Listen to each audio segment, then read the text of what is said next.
নমস্কার বন্ধুরা, আশাস কুকবুকে সবাইকে স্বাগত।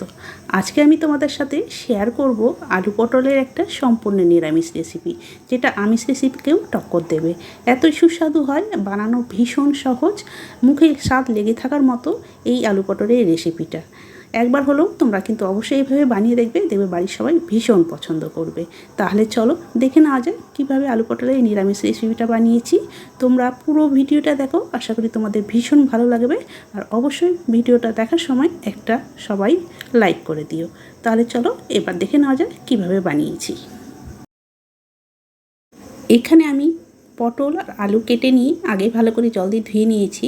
আর এখানে আমি পটল নিয়েছি প্রায় 400 গ্রাম, আর আলু নিয়েছি বড় সাইজের 3টে। আলুগুলো বড় বড় করেই কেটেছি, আর পটলগুলো হাফ করে রেখেছি। আলু পটল একটু বড় বড় করে কেটেছি, এভাবে বড় বড় করে কাটলে কিন্তু দেখতেও ভালো লাগে, আর রান্নার পর খেতেও কিন্তু ভালো লাগবে। আর পটলগুলো দেখো আমি কিন্তু একটু করে খোসা রেখেছি, এই যে দাগ দাগ করে একটু করে খোসা রেখেছি। এবার চলে যাচ্ছি রান্নাতে। রান্না করার জন্য গ্যাস ধরিয়ে একটা কড়াই বসিয়ে দিয়েছি, তাতে কিছুটা সর্ষের তেল দিয়ে দিলাম। তেলটা আগে ভালো করে গরম করে নেব, তাই খুন্তি দিয়ে আগে চারিপাশে কড়াইয়ের এইভাবে তেলটা ছড়িয়ে দিলাম। তেলটা দেখো গরম হয়ে গেছে। এবার আগে তেলের মধ্যে অল্প একটু লবণ দিয়ে দিলাম। লবণ দেওয়ার পর এবার পটলগুলো তেলের মধ্যে দিয়ে দিচ্ছি। লবণ দিলে কিন্তু পটলগুলো ভাজার সময় কড়াইয়ে অতটা লেগে যাবে না, আর পটলগুলো ভাজতে ভাজতে অনেকটাই কিন্তু সেদ্ধ হয়ে যায়। তার জন্য লবণ দিয়ে পটলগুলোকে সবসময় ভাজার চেষ্টা করবে। আর এই অল্প একটু হলুদ গুঁড়োও দিয়ে দিলাম। দিয়ে এবার নাড়াচাড়া করে পটলগুলোকে একটু ভেজে নিচ্ছি, কারণ পটলগুলো একটু না ভাজলে কিন্তু খেতে ভালো লাগে না। তার জন্য পটলগুলোকে প্রথমে একটু হালকা নাড়াচাড়া করে ভেজে নিচ্ছি। গ্যাসের হিটটা কিন্তু মিডিয়ামে রেখে অল্প একটু নাড়াচাড়া করে পটলগুলোকে ভেজে নিলাম। তারপরে এরপরে আলুগুলো দিয়ে দিলাম। এবার আলু পটলগুলো আরও কিছুক্ষণ সময় নিয়ে নাড়াচাড়া করে ভেজে নেব। গ্যাসের হিটটা কিন্তু মিডিয়ামেই রেখেছি, মিডিয়ামে রেখেই নাড়াচাড়া করে আলু পটলগুলো আরও একটু সময় নিয়ে ভেজে নিচ্ছি। দেখো এখানে আমি নাড়াচাড়া করে আলু পটলগুলো আরও কিছুক্ষণ সময় ধরে ভেজে নিলাম। এখানে আমার কিন্তু আলু পটল ভাজা হয়ে গেছে। এবার আমি আলু পটলগুলো তুলে নিচ্ছি।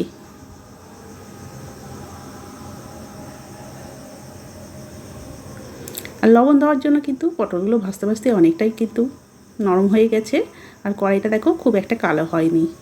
তাই লবণ দিয়ে যদি ভাজো দেখবে পটলগুলো খুব সুন্দর ভাজা হয়, আর কড়াইটাও একদম কালো হয় না। এবার কড়াইয়ে আরও একটু তেল দিয়ে দিলাম।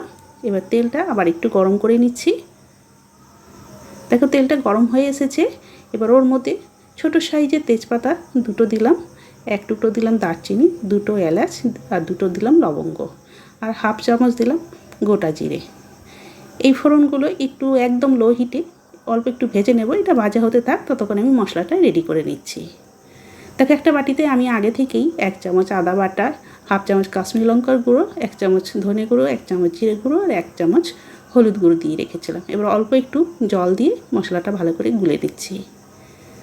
এইভাবে মশলাটা আমি আগেই দিয়ে রেখেছিলাম, তার যাতে আমার রান্নার কাজটা খুব তাড়াতাড়ি হয়ে যায়।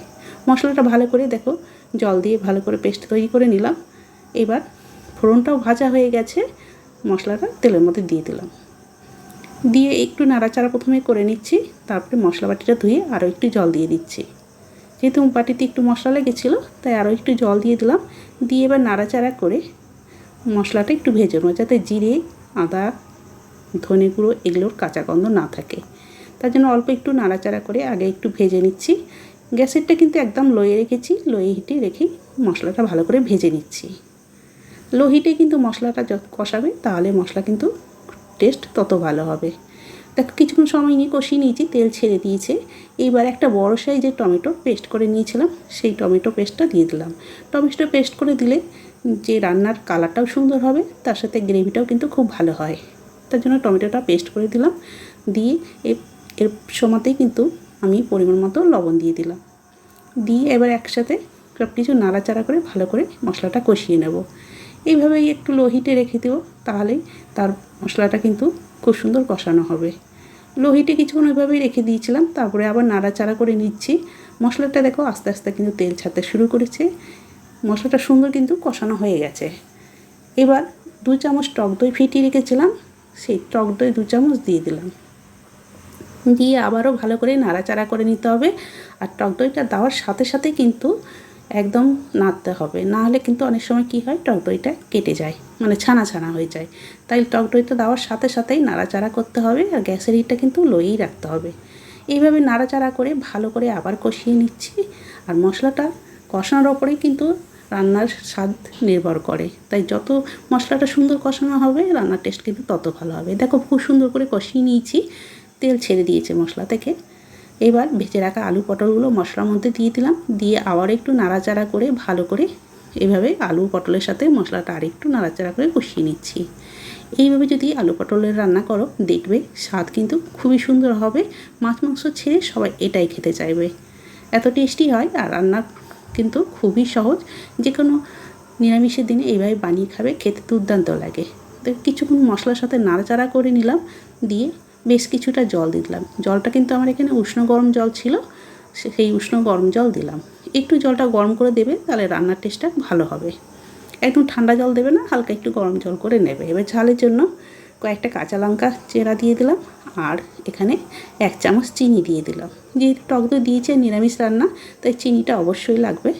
দিয়ে এবার ঢাকা দিয়ে 7 থেকে 8 মিনিট মিডিয়াম হিটে এটা এইভাবে ফুটতে দেবো। 7 থেকে 8 মিনিট পর ঢাকাটা খুলে নিলাম।